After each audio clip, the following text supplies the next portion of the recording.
mesmo da nova gestão da SAF.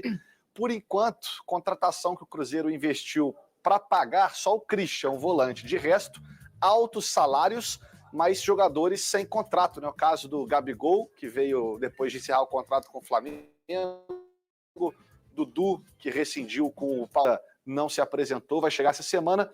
E aí os reforços, né? Esses são aguardados.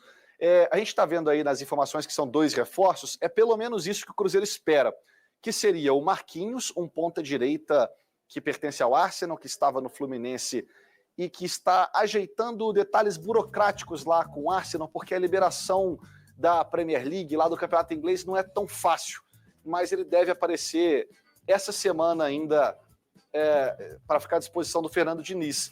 E tem 2 zagueiros negociando. A gente viu aí os reforços já acertados, né? São 7 por enquanto. O Marquinhos seria um 8º reforço. E os 2 zagueiros negociam, o Valentim Gomes e o Fabrício Bruno. A gente pode falar mais um pouquinho deles também aqui, Barreto. Vocês ficam à vontade para perguntar. Fabrício Bruno, a gente estava ontem aqui no Redação, quando começaram a esquentar as notícias sobre um acordo entre Cruzeiro e Flamengo. Isso. Chegando perto aí dos 40 milhões de reais e aumentando o percentual da compra, né? Exatamente. O Cruzeiro e o Flamengo conversam há mais de uma semana já sobre a negociação do Fabrício Bruno. O valor gira em torno desses 40 milhões de reais. O ajuste que estava sendo feito é se o aumento seria do percentual da compra apenas, ou atrelado ao valor, ou só do valor apenas. O que está sendo discutido hoje seriam 40 milhões de reais fixos para o Flamengo e aí um valor maior ainda de acordo com metas, com desempenho do Fabrício Bruno no Cruzeiro. Teve uma reunião ontem entre Cruzeiro e Flamengo, mas ainda não foi batido o martelo. Isso deve acontecer nos próximos dias. Agora, Cruzeiro, Flamengo e Fabrício Bruno, as 3 partes estão acreditando que o acordo está bem encaminhado, bem avançado e que deve ser concretizado mesmo. Fabrício Bruno é um zagueiro que o Cruzeiro pretende, é um tamanho de zagueiro, vamos dizer assim, que o Cruzeiro pretende desde que acabou a Série A do Campeonato Brasileiro do ano passado, né? Um zagueiro com status que chega para ser titular desse time. Esse é o nome, é o Fabrício Bruno. E o outro nome, que é o Valentim Gomes, também chega tarimbado, né? Ele tem 21 anos apenas, é um zagueiro canhoto, já passou pela seleção da Argentina e foi campeão argentino com o Vélez nessa última edição agora. E foi um dos destaques do time, inclusive algumas partidas sendo até capitão. O Valentim Gomes seria uma aquisição do Cruzeiro por cerca de 10 milhões de dólares, aí a gente vai quase em 60 milhões de reais. Alguns jornalistas da Argentina já dão a negociação como certa. O Cruzeiro aguarda ainda um ok do Vélez Sarsfield, do time do Valentim Gomes. Os dois estão num cenário parecido, né? Negociações praticamente concretizadas, mas faltando aquele último acerto ali do clube que o jogador pertence para sacramentá-las. A gente, essa semana só pode ter sido ontem, né? Já que estamos na terça-feira. A gente fez aqui um campinho do Cruzeiro, que ficou desatualizado minutos depois, porque aí já tinha gente chegando e tal. E assim, não é só questão de que o Cruzeiro está trazendo grandes nomes que vão chegar com status de titular, mas a sensação que a gente tem é que já está sobrando jogador por posição. Então, a ideia parece ser de formar um elenco forte, né? Não dá para a gente olhar para o Cruzeiro de hoje, juntar quem está chegando e dizer assim, esse vai ser o Cruzeiro da temporada. Tem muita vaga em aberta aí para ser disputada. Ano passado, quando o Fernando Diniz chegou no Cruzeiro, tinha muito uma discussão sobre o timing, né? Poxa, o Fernando Diniz chega ao Cruzeiro no fim de uma temporada, praticamente, sem condições de fazer nenhuma manobra, porque o trabalho dele, por ser muito autoral e específico, ele precisa de jogadores que correspondam à maneira dele de jogar. Então, quando o Cruzeiro opta por permanecer com o Fernando Diniz, porque o fim do ano foi ruim, e aí existia uma expectativa que ele pudesse sair, para mim não seria uma novidade que o Cruzeiro faria alguns investimentos. E aí você tem o Cruzeiro com a SAF, ele o aval, olha, traz pra gente os nomes que você quer. E aí tá muito claro, para quem acompanhou o Fernando Diniz no Fluminense, que esses nomes são nomes de jogadores que agradam muito o Fernando. Não só o perfil técnico, mas jogadores com a personalidade que o Fernando Diniz gosta, né? Falando do ataque, por exemplo, você tem o Gabriel e o Dudu, que são jogadores de muita personalidade e que são jogadores que que o Fernando gosta, porque são jogadores muito competitivos, são jogadores que gostam de jogar num grande nível de competitividade, né? Que tem dentro do grupo seus grupos, suas lideranças, a sua maneira muito... também a relação com a torcida, né? De chamar a torcida, de fazer a torcida comprar essa ideia, essa história. Em relação aos zagueiros, o Fabrício Bruno já não é tanto um desejo específico do Fernando, né? Já era um desejo do Cruzeiro, mas é um jogador que é um dos principais jogadores do futebol brasileiro nos últimos anos, né? E é um jogador que tem boa saída de bola, é um jogador que ganha muitos duelos aéreos, é um jogador que pode ajudar o Fernando a encontrar nesse seu sistema de jogo que sai muito de trás para construir suas jogadas, um jogador que pode ser uma referência nessa bola, que o Fabrício Bruno pode ser esse jogador no modelo de jogo do Fernando Diniz, que se encaixa muito bem nesse padrão.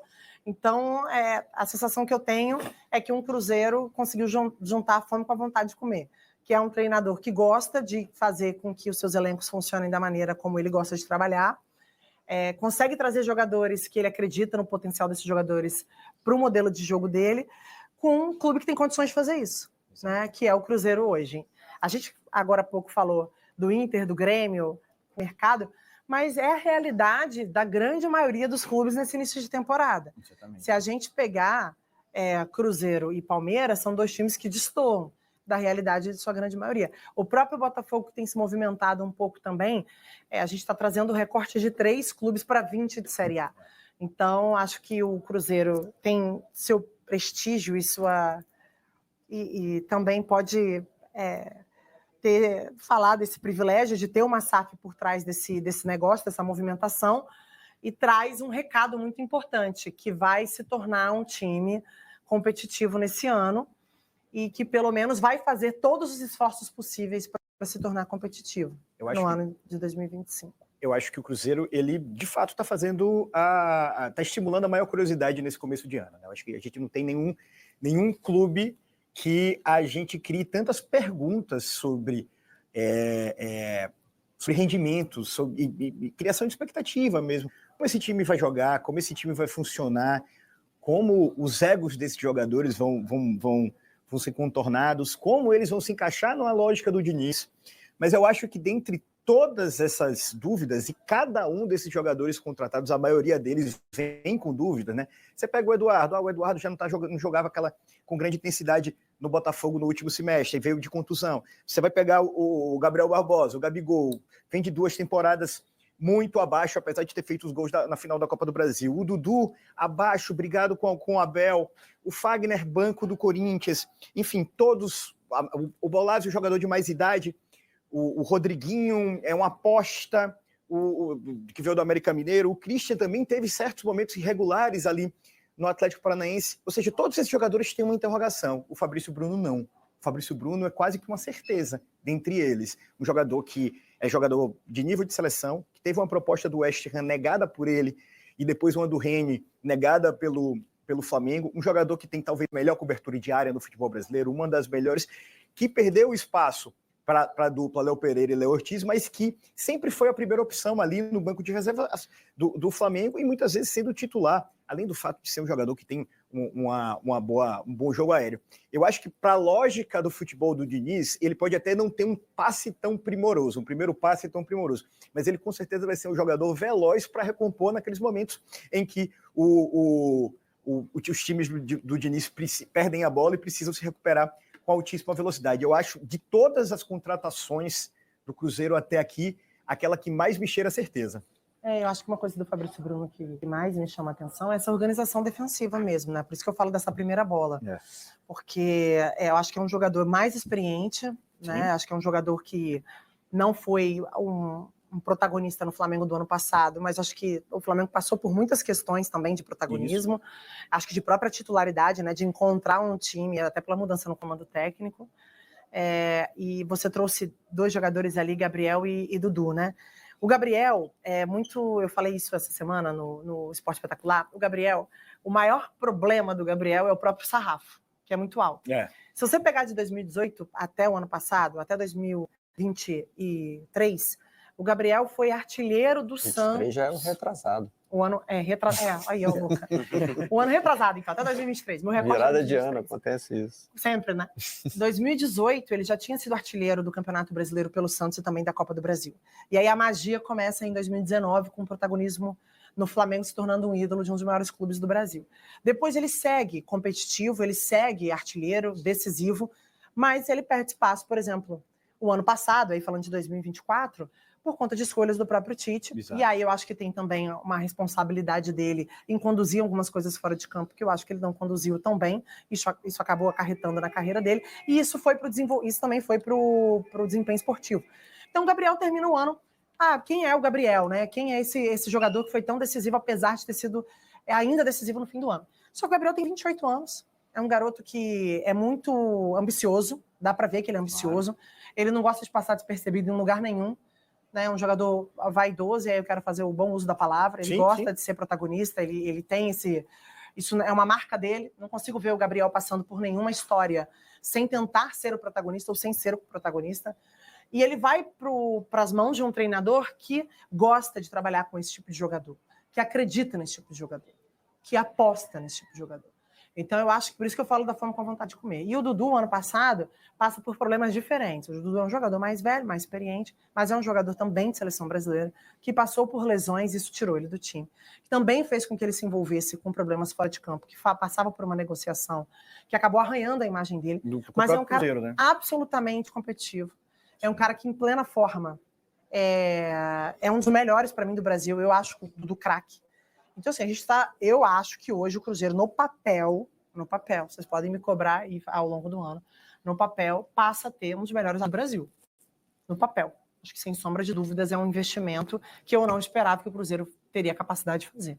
E fez. Então, acho que é uma resposta para um ano em que, o ano passado, o Cruzeiro termina sob enorme desconfiança, perde o título da Sul-Americana, me parece que fez uma mudança no comando técnico de forma muito precipitada com a chegada do Fernando, pelo timing, como eu disse agora há pouco, mas também a informação que eu tive que existia uma preocupação do Fernando ter algum assédio de outro clube para o início de temporada e o Cruzeiro perder essa oportunidade de contar com ele, então foi uma manobra arriscada e num primeiro momento não deu certo, mas é um novo ano com uma nova